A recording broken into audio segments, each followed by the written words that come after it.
갚을게요. 꼭 제발 제발 살려주세요. 돈은 어떻게든 올 거야. 그럼 당신도 그 짱이라고. 왜 짱이야?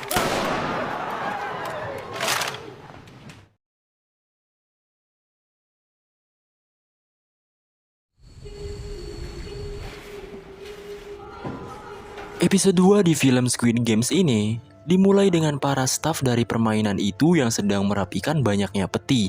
Salah satu peti di sana terbuka sedikit dan terlihat suara seorang wanita yang merogoh sisi dari peti itu. Lalu, staf bertopeng itu pun menutupnya dengan rapat dengan palu sehingga peti itu pun tertutup rapi. Dan film Squid Silence episode 2 pun dimulai.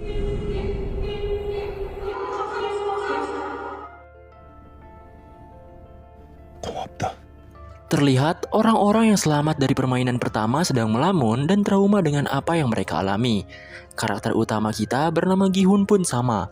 Ia berterima kasih kepada Sang-woo. Sebenarnya Sang-woo adalah teman dekat Gi-hun. Istilahnya satu kampung lah. Begitu juga kepada seorang pria yang menyelamatkan Gi-hun dari permainan pertama. Orang ini berasal dari India yang bernama Ali. Tiba-tiba saja, gerbang dari ruangan beristirahat mereka pun terbuka, dan ternyata mereka adalah para staf itu.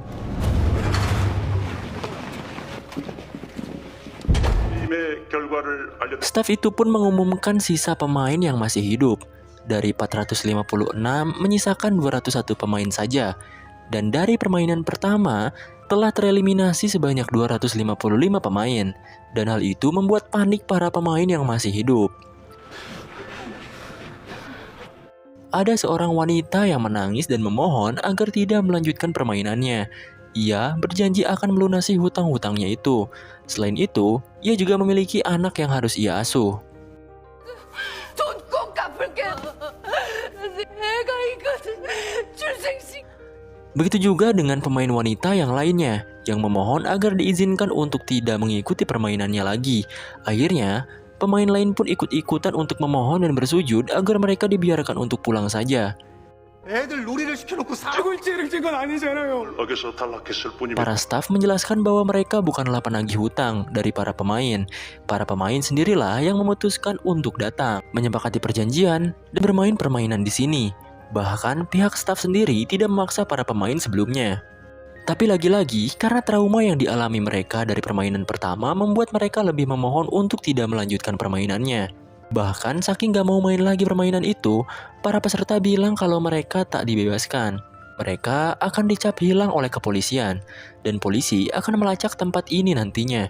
Saat itu juga, para staf langsung menembakkan pistol peringatan, yang membuat para peserta panik seketika. 핸드폰 위치 추적이라도 해. 참가자 과반수가 Sang-woo pun memberanikan diri untuk buka mulut, bahwasannya dalam pasal 3 dari surat perjanjian, yaitu bila mayoritas setuju, permainan boleh dihentikan, dan staf tersebut membenarkan hal itu. Sang-woo pun meminta para peserta untuk mengambil suara, dan jika mayoritas memilih untuk berhenti, maka permainan akan dihentikan. 그만두고 싶은 사람이 더 많으면 Staf itu pun mewujudkan apa yang mereka inginkan. Para peserta merasa sedikit lega layaknya ada secerca harapan kehidupan. Tapi sebelum itu, staf tersebut mengeluarkan hadiah dari permainan pertama ke dalam sebuah wadah yang turun dari atas dengan indah.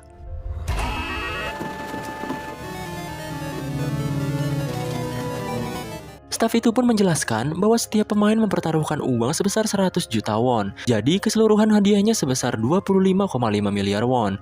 Hal ini membuat banyak peserta semakin bimbang untuk mengambil keputusan. 6개. 그럼 지금부터 입니다. Kemudian vote untuk pemilihan pun dimulai, di mana di sana ada 2 tombol.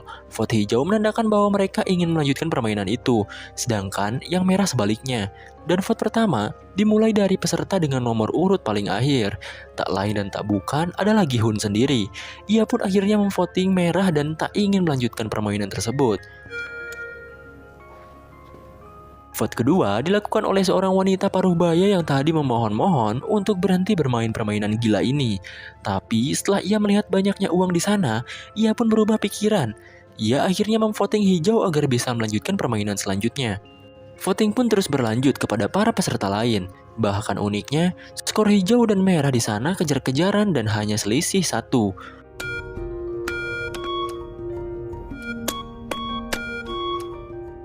Saat Sangwoo mulai memilih, ia pun dengan pede memilih untuk melanjutkan permainan. Hal ini membuktikan bahwa Sangwoo benar-benar butuh uang. Para peserta pun malah berdebat satu sama lain. Menurut peserta yang memvoting merah, mereka yang memvoting hijau adalah orang-orang stres, di mana mereka mempertaruhkan nyawa mereka demi uang. Bahkan parahnya lagi, mereka tak memikirkan rekannya yang lain jika tereliminasi. Sedangkan di pihak hijau, mereka berpendapat bahwa walaupun mereka bisa bebas, mereka akan tetap hidup susah, dikejar-kejar rentenir, dan penuh dengan kesengsaraan. Makanya dari itu, mereka lebih memilih untuk melanjutkan permainannya. 너 혼자 죽어 이 새끼야.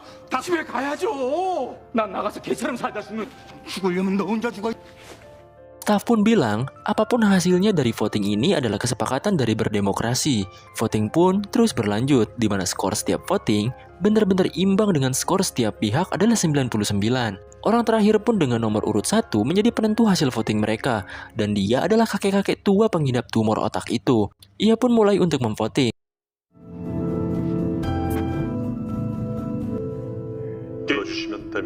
Pada awalnya, ia bingung untuk memilih hijau atau merah, dan hal ini membuat peserta lain gemeteran. Akhirnya, si kakek itu pun memilih untuk memvoting merah, dan mereka pun tampak bahagia karena tak melanjutkan permainan gila ini. Beberapa peserta yang tak setuju permainan dihentikan kecewa, tapi staf itu bilang bahwa mereka masih memiliki kesempatan di lain waktu. Singkatnya, para peserta pun diturunkan di tempat sepi. Begitupun juga dengan Gi-hun yang kebetulan diturunkan bebarengan dengan Sae-byok. Mereka berdua diikat dan matanya ditutup.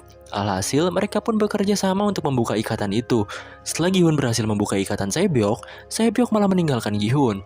Menurutnya, jika ia melepaskan Gi-hun akan menagih uang yang ia copet di rumah judi waktu itu. Alhasil, karena kasihan, Sae-byok hanya membukakan ikatan di lengan Gi-hun saja. Lalu, ia pun meninggalkannya. 가만히 있어봐. 너 Di lain tempat, Sangwoo dan Ali diturunkan di tempat yang sama. Pada awalnya, Ali meminjam handphone kepada Sangwoo untuk menelpon. Tapi karena HP Sangwoo tak menyala, mereka pun ke swalayan terdekat. Dengan kebaikan Sangwoo, Ali diberi mie instan dan diberi sedikit uang untuk ongkos pulang. Karena awalnya Ali akan jalan kaki walau tempat tinggalnya jauh dari sini. Di tempat lain, Gi-hun melaporkan apa yang ia alami ke kantor polisi karena memang yang ia alami itu sangat-sangat tidak masuk akal. Bahkan saking tak masuk akalnya, Pak Polisi di sana meremehkan apa yang Gi-hun ceritakan. Lalu Gi-hun pun memberikan bukti yaitu nomor telepon yang pernah diberikan oleh mereka. Polisi itu pun mencoba untuk menelpon nomor yang ia berikan. Tapi saat ditelepon, ternyata malah tersambung kepada ibu-ibu yang sudah berumah tangga. Akhirnya Gi-hun pun mencoba menelpon nomornya. Dan anehnya, nomor itu tidak terdaftar. Kemudian, kita ditunjukkan seorang detektif bernama Junho yang melihat kartu nomor yang diberikan Gi-hun di kantor polisi. Gi-hun yang pulang ke rumah, tampak rumahnya kosong tak ada siapa-siapa. Ia pun mencarinya dan tak disengaja, Gi-hun malah bertemu dengan Sangwoo. Sangwoo terlihat sedang mengawasi ibunya berjualan. Saat itu, Sangwoo menceritakan masalahnya, bahwa ia sedang terlilit hutang dari perusahaannya, dan ia juga memiliki kasus penggelapan dana. Kemudian, Gi-hun menemukan ibunya yang sedang berada di rumah sakit. Dinyatakan bahwa ibunya mengalami penyakit diabetes. Dokter juga bilang ibunya Gi-hun harus diberi perawatan lebih. Ibunya Gi-hun memutuskan untuk pulang karena tahu keadaan ekonominya yang kurang baik. Gi-hun akhirnya berjanji pada ibunya bahwa ia suatu saat akan pulang membawakan banyak uang. 내또 가져올게. Kita pun diperlihatkan kembali kepada detektif Jungwoo. Ia sebenarnya sedang mencari kakaknya yang tidak ada kabar. Lalu Jungwoo pun mencari ke apartemen kakaknya. Menurut ibu kos di sana, kakaknya Jungwoo ini tidak pulang beberapa hari. Bahkan ia tak pernah kembali atau mengangkat telepon darinya. Setelah bisa masuk ke apartemennya, Jungwoo pun memeriksa barang-barang di kamar itu. Dan uniknya, Jungwoo menemukan sebuah nomor kartu yang bentukannya sama seperti apa yang ia lihat saat Gi-hun memberikan kartu itu di kantor polisi. Di sisi lain, Sae-byok sedang bertemu dengan adiknya. Adiknya itu meminta janji Sae-byok yang katanya bakal bawa balik ibunya. Ia pun akhirnya berjanji kepada adiknya itu bahwa tahun depan mereka akan bisa tinggal bersama. Jungwoo akhirnya menemui petugas polisi yang pernah berinteraksi dengan Gi-hun. Ia akhirnya meminta alamat Gi-hun. Di sisi lain juga, Ali sedang mengunjungi pabrik tempat kerjanya. Ia langsung menemui atasannya dan menagih upah yang harusnya ia bayar selama bekerja di sana. Atasannya itu bilang bahwa dirinya juga tidak punya uang karena bisnisnya ini belum ada pemasukan. Bahkan katanya para pekerja lain pun sama belum dibeli upah. Ia pun juga beralasan sakit dan tak bisa ke rumah sakit. Tapi terlihat ada banyak uang yang tergeletak di meja si atasan ini. Ia pun mengambilnya dan memasukkan ke dalam sakunya sambil pergi beralasan ada urusan. Ali pun mengejarnya dan terus-terusan memaksa atasannya untuk membayarnya. Dan mereka akhirnya malah ribut adu pukul di mana si atasannya ini tangannya masuk ke penggilingan di pabrik itu. Ali yang melihat uang atasannya itu jatuh langsung mengambilnya dan berlari kabur cepat-cepatnya. Di sisi lain, Sae-byok mengunjungi suatu tempat. Ia bertemu dengan seorang pria, di mana Sae-byok diperintah untuk melakukan pencurian. Sae-byok menyiram pria tersebut dengan kopi panas dan mengancam pria itu jika ia tidak menempati janjinya, maka leher pria itu akan digorok. Selain itu, Sae-byok juga mencuri uang di saku milik pria itu. Di suatu toko, ibunya Sang-woo sedang menelepon dengan Sang-woo sendiri. Ibunya Sang-woo belum tahu kalau Sang-woo sedang dilanda masalah. Selama ini Sang-woo hanya berpura-pura sukses kepada ibunya itu. Tak lama kemudian, seorang pelanggan pun datang. Si ibu itu menceritakan sedikit tentang Sang-woo, bahwa Sang-woo sedang sibuk berbisnis di Amerika. Dengan agak cukup sombongnya, ia menceritakan soal anaknya itu kepada pelanggan di sana. Tak lama kemudian, 2 orang dari kepolisian pun datang ke toko itu. Ia mencari Sang-woo, di mana sekarang Sang-woo menjadi buronan karena penggelapan dana, pemalsuan dokumen pribadi, dan pelanggaran undang-undang tentang tindak pidana ekonomi.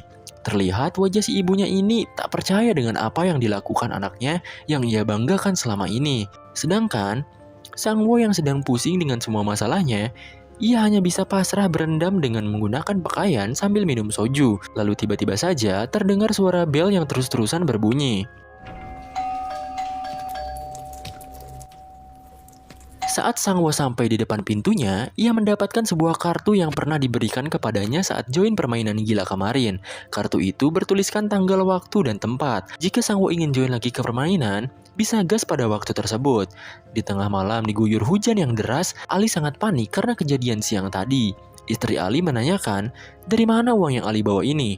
Ali hanya menyuruh istri dan anaknya itu pergi dan menyiapkan pesawat untuk pulang kampung.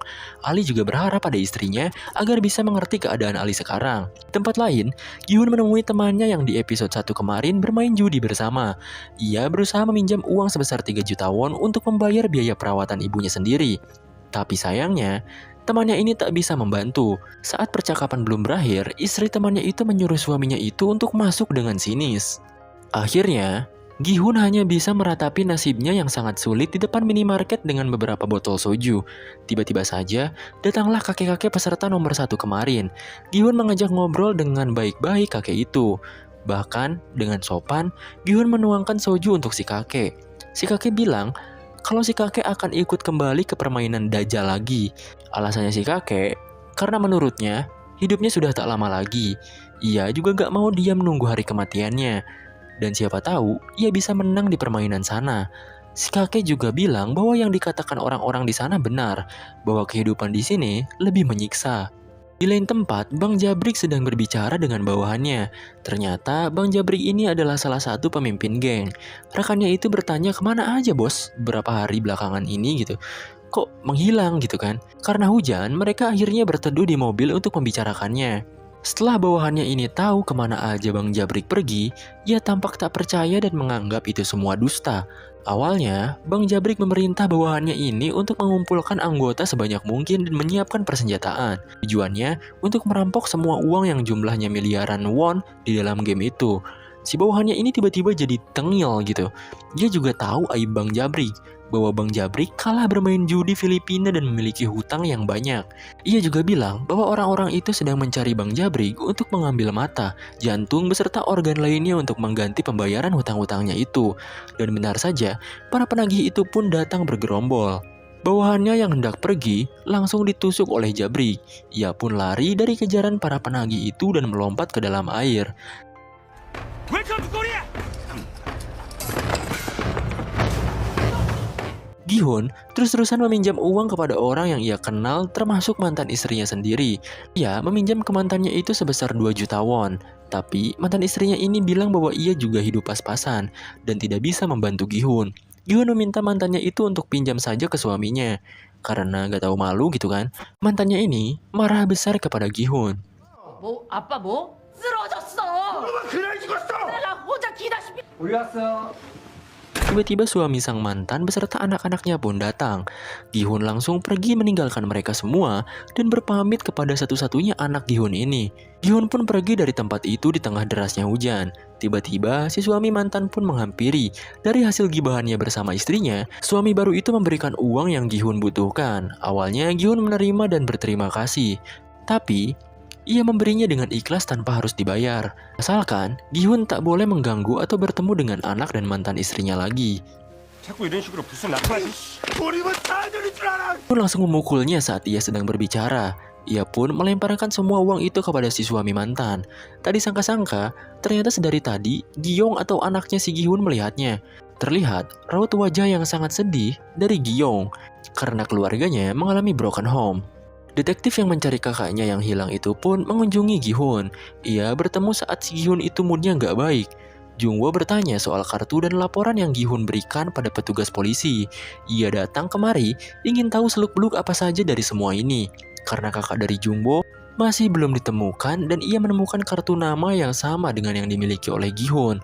Karena Gi-hun moodnya sedang nggak baik-baik aja gitu, ia pun nggak bisa ngebantu Jung-woo saat ini dan masuk ke dalam rumahnya.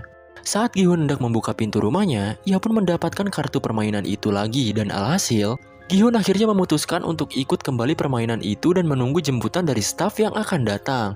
Begitu juga dengan Sang-woo yang ikut kembali karena masalah hidupnya rusak berantakan. Bang Jabrik yang juga ikut karena hutang ke orang Filipina yang numpuk, Sae-byok yang kembali ikut, si kakek yang sudah pasrah dengan hidupnya, dan juga Ali yang hidupnya juga kesusahan dan menimbulkan banyak masalah.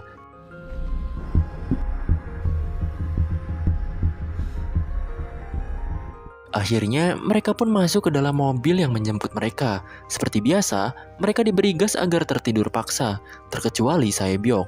Ia sepertinya belajar dari kesalahan dan tidak menghirup gas itu, sehingga ia tidak tertidur. Begitu juga dengan Jung-woo, si detektif kepolisian. Dengan mobilnya, ia mengikuti mobil para pemain itu untuk mencari tahu apa yang sebenarnya terjadi. Menurut kalian, apakah detektif Jung-woo akan menemukan markas para staf permainan itu? Dan siapakah yang akan jadi pemenang dari game-game selanjutnya? Untuk kelanjutannya, langsung ke episode 3 aja ya.